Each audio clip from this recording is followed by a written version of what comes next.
Tinatawag siyang bangus. Kaya nakitira na lang po kami sa iba para hindi po siya masaktan. Paano kayo nabuhay nun? Ano lang din po. Susupo. Nanunusok kami doon sa Tanggalbero.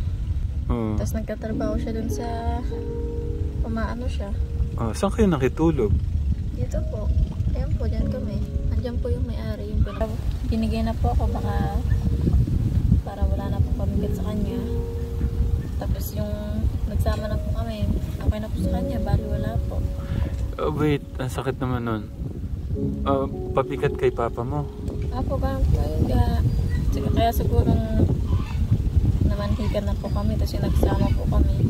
Parang masaya pa po siya yung nawala ako sa kanila. Tapos kumbaga tininis ko po lahat. Wala na pong namal sa akin, siya lang po eh.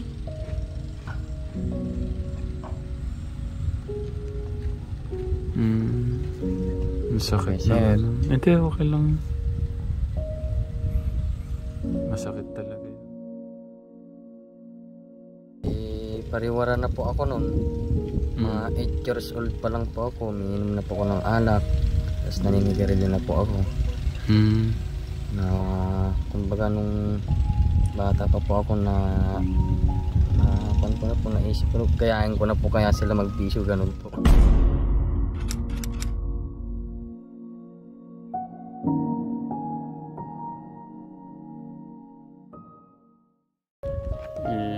Ating mga good Samaritan, si Tita Merna at saka baby. Okay. Asan po yung linalapit nyo? Yung sir nakasilip.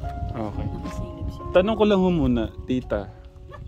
Bakit nyo siya linapit sa amin?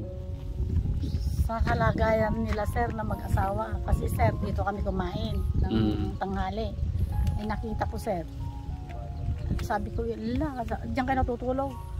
Opo. Bakit ay ka ako wala po kaming matirahan. Kaya nakitira lang po kami dito, sabi nila sir. Kaya sa awa ko sir, na nailapit ko po sa inyo sir. Thank you po sa pagmamahal sa mga kababayan po natin, Tita. Yan. Yan ho natin. Kumustahin ho natin sila. Hello, good morning. Good morning po kuya. Good morning ate. Morning baby. Bakit? Ma, nakakita ka ng pogi, ano? Ang pangalan ni ate? Stella po. Si ate Stella. Ilan taon na po kayo? 17. Tapos si kuya, ang pangalan? Michael. Kuya Michael. Ilan taon ka na? 24. 17. Tapos si kuya, ang pangalan ni kuya? Baby. John Michael. Elising Dagono. Ilan, may isang taon na siya? Wala pa po. Okay. Kumusta kayo dito? Linapit kayo nila tita. Ayun. Tapos sabi ang concern niya talaga, ba't siya, ano pong sabi niyo? Na, sa awa ko sir, nakita yung kalagayan nila sir, kaya nailapit ko sa inyo sir. Tapos lagi parang kinakantsawan. Ano po yung pangangantsaw? Ang tawag ko sa kanila kasi yung kanyo ay, di ba, bangus. Bangus. Bangus sir. Okay, sino nalalait? Mga iba po dyan na kanto. Tinatawag siyang bangus. Kaya nakitira na lang po kami sa iba para hindi po siya masaktan. Okay. Baka pwede kayong maupo doon para hindi kayo ano. Lagi po nasasaktan yung asawa ko. Lagi niya po sinasabi sa akin na ba't ganito, lagi na lang ako inaasar dito sa inyo. Sabi po gano'n. Sa akin naman po, lumayo na lang tayo. Teka po pong gano'n sir. Para hindi ka naman masaktan kung gano'n. Doon na lang po tayo sa kamag-anak ko. Pero nag-aral ka? Hindi na. Anong grade ang natapos mo? Wala. Ay, hindi ka napasok ng grade 1, Inter. Bakit? Wala na po yung magulang ko, hiwalay na po sila. Kasi iniwan po kami kay papa, mabata po kami. Sorry. Bali lang kayo magkakapatid? 4 po. Pwede bang malaman bakit naghiwalay yung mama at papa mo?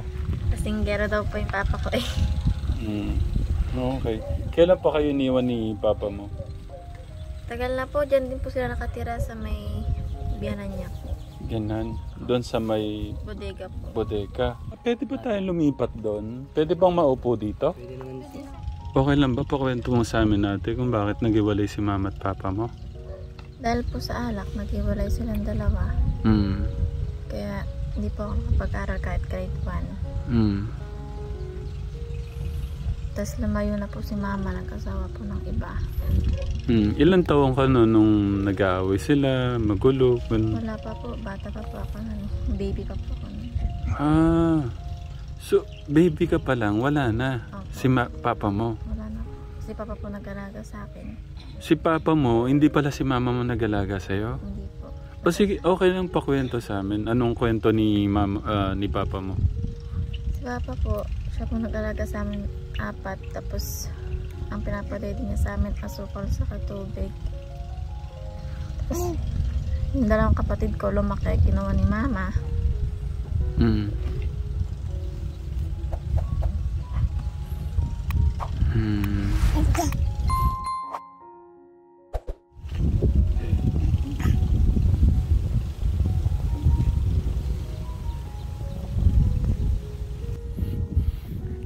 Sige, ilabas mo yan. Mas okay yan. Ilabas mo yan sa mga ng loob mo. Pagka nalabas mo yan sa amin, sa'yo, kuya na sasabi niya yan. Okay. Gano'n kahirap na lumalaki ka, wala kang mama? Sa rasangan lang po kami. Kaya nagawa po namin yung mga mali. Nakapagnapaw po dahil gutom po kami. Papa namin inom ng inom. Kumbaga hindi rin pala kayo nagabay na maayos. Hindi po. Kasi doon sa, ano ba, araw-araw siya lasing? Opo, araw-araw po magtatrabaho po siya. Tapos iinom na lang po yung pera niya. Ikaw ba yung bunso? Hindi po. Pangalawa po ako yung bunso. Pangalawa. Ilang taon yung panganay nung iniwan kayo ni mama nyo? Mga nasa 5 taon po ko nun. 5 taon? Talagang sariwa pa yung isip eh, no? Umalis si mama nyo dahil Sa alak. pala inom din siya, ganon? Si Papa lang po kasi hindi pa nagtatrabaho daw po si Papa eh. Iniinom daw po lahat, hindi nagbibigay kay Mama. Tapos ngayon nagtinda naman ni si Mama, sumama daw po sa iba. Doon po sa kabilang asawa niya may 4 po siyang anak. Tapos sa pangatlo po wala po. Sakto nandun po sila sa Pangasinan ngayon kasama ng 2 kapatid ko. Okay. Kumusta, sa tingin mo, kumusta si mama ngayon? Okay lang nga po kasi sugal ng sugal. Okay. Minis. Tapos pag tatawag sa akin, hihingan ako ng pera, wala lang po akong maibigay, pambayad daw po sa eskwela ng kapatid ko. Tapos sinabi ko po kay Papa, sabi naman ni Papa, hayaan lang daw po. Tapos gusto ko pong uyuwi yung 2 kapatid ko kasi kawawa po dun. Yung isa pinatira niya sa ibang bahay. Tapos yung isa nag-aaral nga po, tapos kinakawawa naman ng ate ko. Yung bunso, pinagkatrabaho niya dun sa kabilang bahay, pinag-iigib po nila. Gusto na daw pong umuwi, ayaw pong payagan ni Mama. Ate, ba't di ka makatingin sa akin? Naya ka ba? Paano naging buhay niyo na wala si mama niyo? Lumaki po kami sa langsangan. Nagawa po namin tuloy yung mali. Nakapagnakaw kami dahil sa gutom namin. Tapos yung papa namin magkatrabaho po siya, iinom. Tapos kami hayaan lang po kahit tumagawa kami ng masama. Kaya yung mga lumaki na rin po yung mga kapatid ko, natuto na rin po sila. Tapos yung nagtagal po umuwi po yung ate ko dyan. Kinuha sila isa-isa, iniwan kaming 2. May tsura po kasi yun, kaya yun po ang kinuha. Iniwan po kaming 2 ng kuya ko. Yung kuya ko po nakatira din po doon kay Papa. Paano may tsura kasi yung ano? Kumbaga kamukha po ni Mama. Kami kamukha kami ni Papa, kaya iniwan kami ni Mama. Yun po ang bulong-bulungan nila. Kumbaga tinakwil po silang 2. Yung 2 po kinuha. Gano'n kasama yung loob mo kay mama mo? Sobra po Para pong tinakwil na po kami ni Kuya. Anong sabi mo sa kanya? Wala po. hindi ko naman po sinasagot dahil masaya po, magulang ko pa po yun.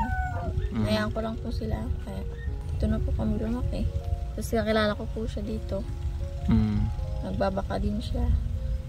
Ilan taon ka nung nagsama kayo? 16 po. 16. Paano kayo nabuhay nun?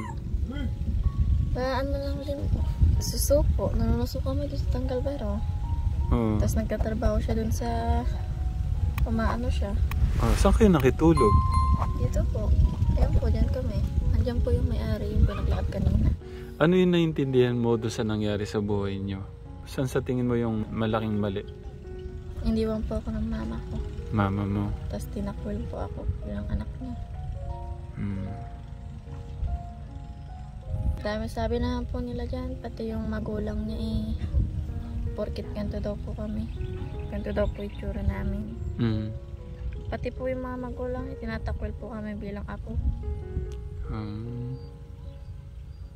Okay, paano kayo nagkakilala dito? Nakatira po kay tito po. Kapatid ni mama. Tapos dito naman po siya noon. Nagbabaka sila, ayun po yung amo niya. Opahan din po siya. Ngayon, wala rin po kami titiran na. Tapos nagkakilala po kami. Kasi hindi ka pumasok. Paano yung kabataan mo nun? Wala po. Diyan lang po ako sa langsangan. Ay kinood ng TV. Ay kiram ng cellphone. Ganun lang po. Tapos uwi po kami doon. May bahay pa po kami doon. Namasukan po si Papa doon. Pero dinuga daw po ata siya eh. Marami po siyang alaga. Tapos nagkatrabaho sa bukid. 1,000 lang po ang upa. Tapos ang balding bigas. Tapos kulang pa po 1,000 na yun. Pang-inom lang po niya.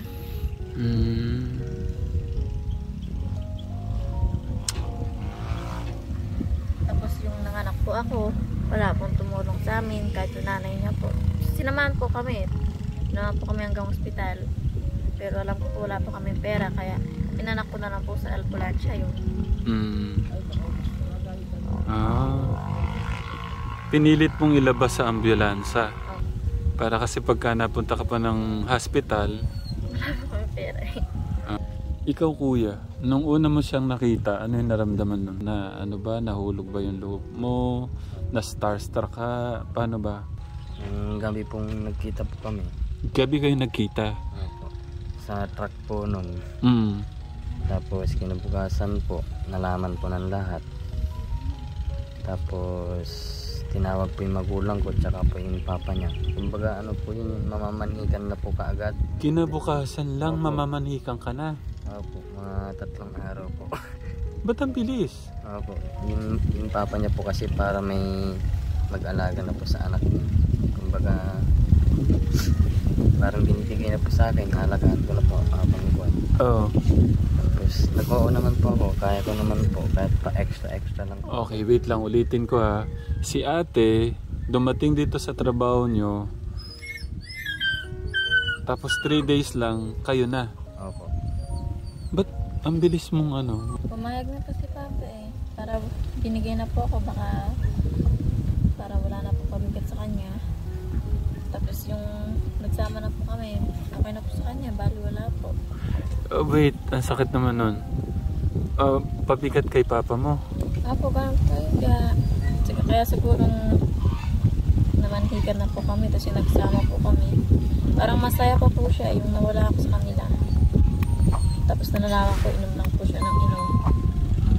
Anong naramdaman mo doon? Parang sa tingin mo, parang pinampun ko ako. Sorry sa nangyari ha. Apo.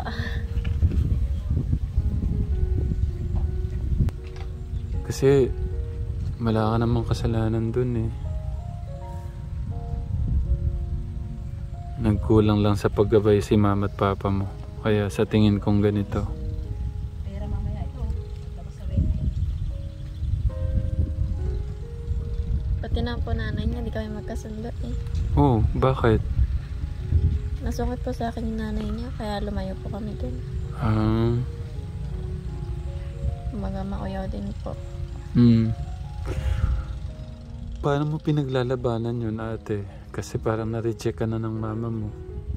Tapos sumunod, yung papa mo. Tapos sumunod yung mama niya. Kumbaga tininis ko po lahat. Di wala na pong mamala sa akin, siya lang po eh.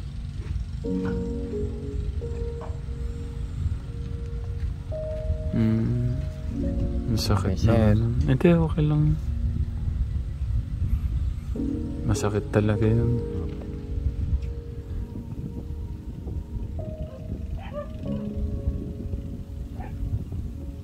Anong pakiramdam, kuya?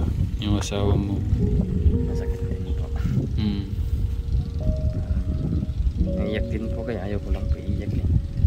Parang pares din po kami sa magulang. Iwalay din po. Sa alak din naman po, si tatay ko po. Alak tsaka sigarilyo. Nagkakamalig po sa kay Bilago po. Dating po, alak, sigarilyo. Si nanay naman po nag-aalak din po, sabay po sila. Mag-aaway po sila. Tapos ganoon din po, nag-iwalay po. Si nanay po nakapaghanap po ng nagkakamalig din po. Taga Maynila po. Tapos hindi naman po kami magkasundo ng stepfather ko. Pagkakain po ako, inuuntog niya po sa akin yung kaldero. Ganon? Opo, napupunta po ako sa barangay nun. Pero hayaan mo, makiusap ka na, sabi ko sa akin. Ba't inuumpog sa'yo ang kaldero? Kumbaga, siyempre, Bisaya po siya. Kumbaga, ayaw niya po sa amin, dalawang lalaki po, tsaka yung bunso. Ayaw niya po sa amin. Ang gusto niya po yung mga kapatid kong kwan, may pinag-aralan po, ganun po. Para makatulong po sa kanya. Paano mo pinaglabanan din yung sakit?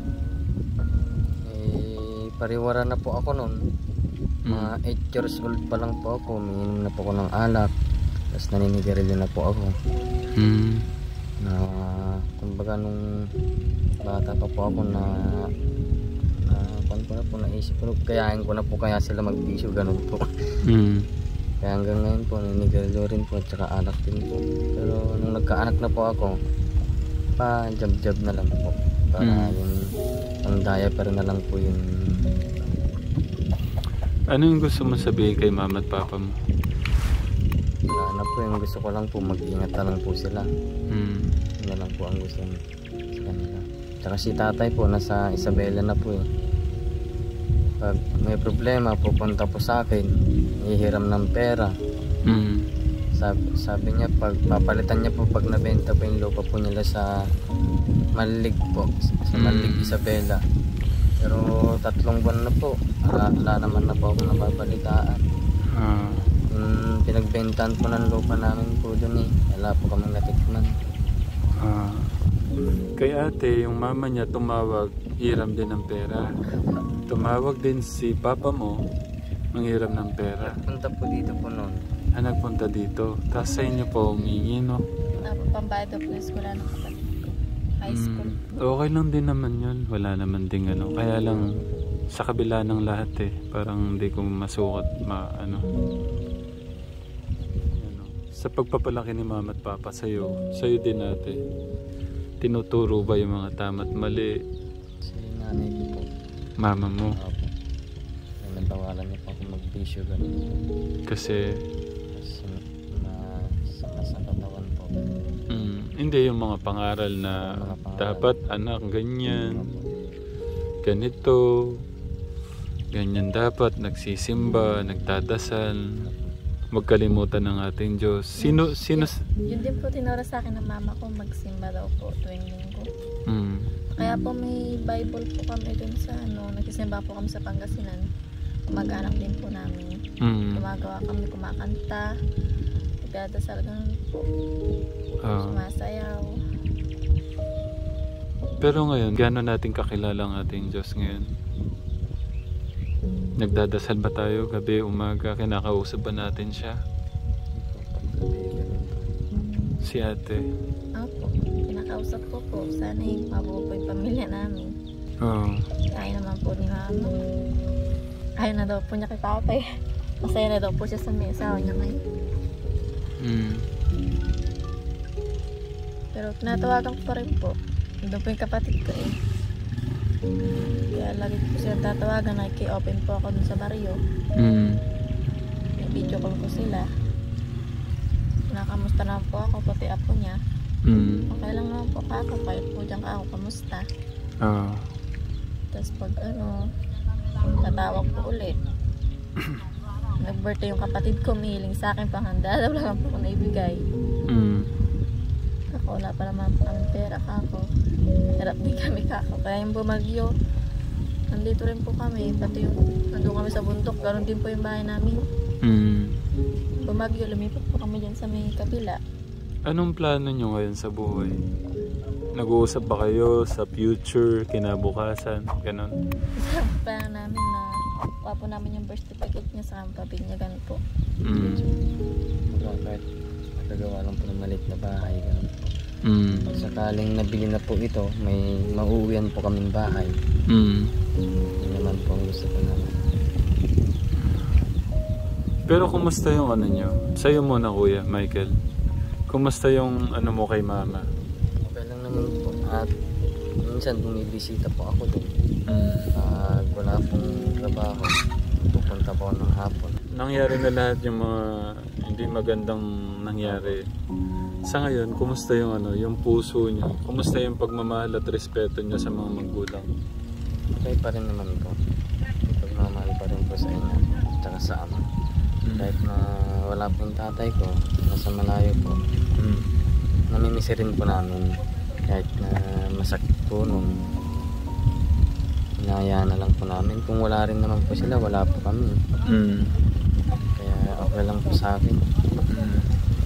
Kahit nakahinanay. Si ate?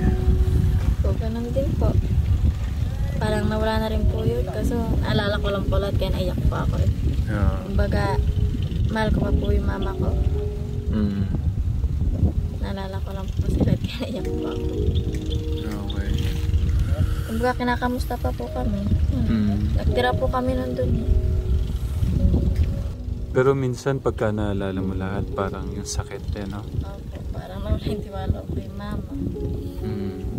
Yung love, yung totoo. Nandun po, mahal ko pa po yung mama ko. 1 to 10, ilan pa? Yung totoo lang.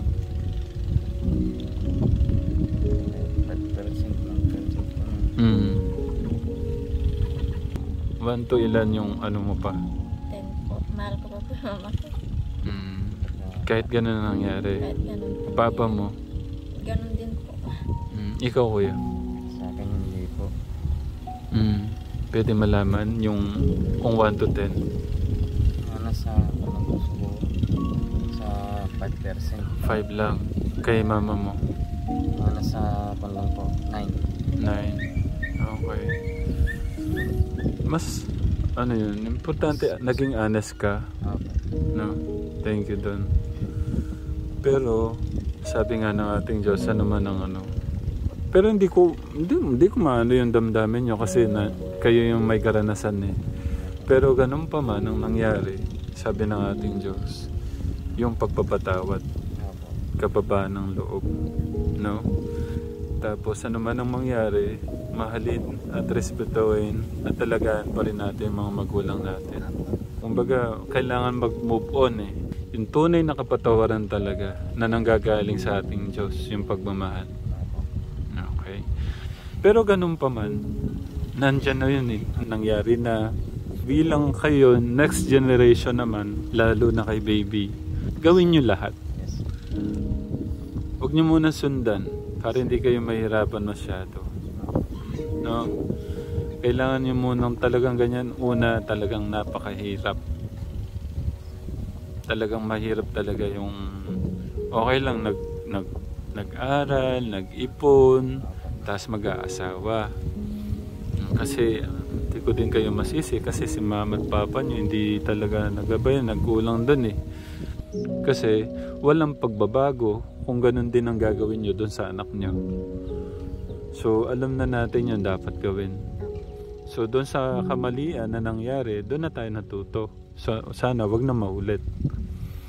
Okay? Para ikaw naman, kuya, bilang ano naman, haligi ng tahanan, dapat maging matatag ka. Tiwala lang sa ating Diyos. Maniwala kayo. Pagka hindi kayo bumitaw doon sa yung tiwala, yung pagmamahal na ating Diyos, at wala tayong ginagawang masama, tapos ginagawa natin yung kahit tuloy-tuloy lang ang buhay, magsikap tayo. Tapos si ate naman, kung may pwede kang gawing iba para mas mapabilis yung makapag-ipon kayo. Kasi hindi naman pwedeng isalalay mo lang sa kanya din kung meron kang pwedeng gawin. No. Pero sa ngayon, siyempre, baby pa naman siya. O kailangan talaga nakatuto ka sa kanya. No. Meron na po siyang 2 taon, 3. Magtatrabaho po ako. Oo, basta mamuhay tayong naayon at kagustuhan ng ating Diyos. Maniwala kayo.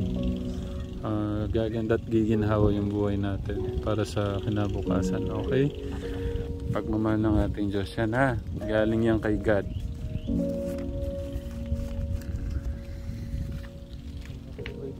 Siyempre sa babae. Okay.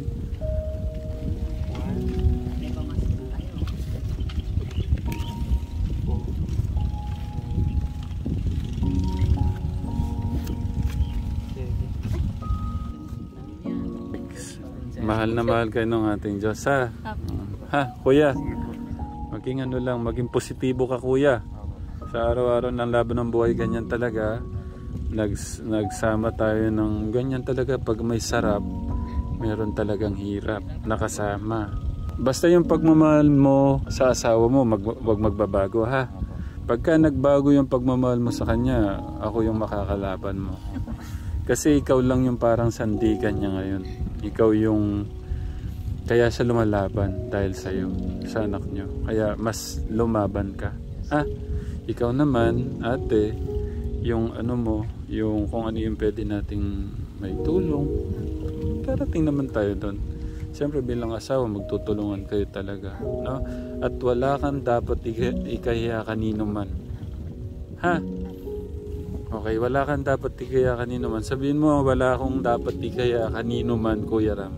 Wala po akong dapat ikahiya, Kuya Ram. Kanino man. Kanino man. Kasi bakit? Mahal ka ng ating Diyos. Wala akong dapat ikaya kanino man dahil mahal ako ng ating Diyos. Gusto ko pasigaw. Wala akong dapat ikahiya dahil mahal ako ng ating Diyos. Gusto ko sabihin yun. Wala kaming dapat ikahiya kasi mahal kami ng ating Diyos. Wala kaming dapat ikahiya dahil mahal kami ng ating Diyos. Ayun. Okay. Ayun. Pwedeng isa pa, mas malakas. Wala kaming dapat ikahiya dahil mahal kami ng ating Diyos. Ayun. Maging proud tayo, ha? Apo. Itingala mo pa yung mukha mo sa kanila. Huwag kang yuyuko, ha? Apo. Promise mo sa akin. Promise po. Pagka sinabihan ka ng bangus nung nadadaanan mo, huwag kang yuyuko. Apo. Promise po yun. Hindi ka na yuyuko. Kanino man, ha? Apo. Pagka magdadasal lang tayo, doon tayo yuyuko. Apo. Sa ating Diyos. Apo. Pero yung mga linalait ka, tapos yuyuko ka, wag. Wala kang dapat ikahiya sa kanila. Pantay-pantay tayong ginawa ng ating Diyos, ha? Apo. Okay? Okay. Sabihin nga natin, I love you, Lord. I love you, Lord. Okay. Yan lang. At mahal na mahal tayo ng ating Diyos. Harigato.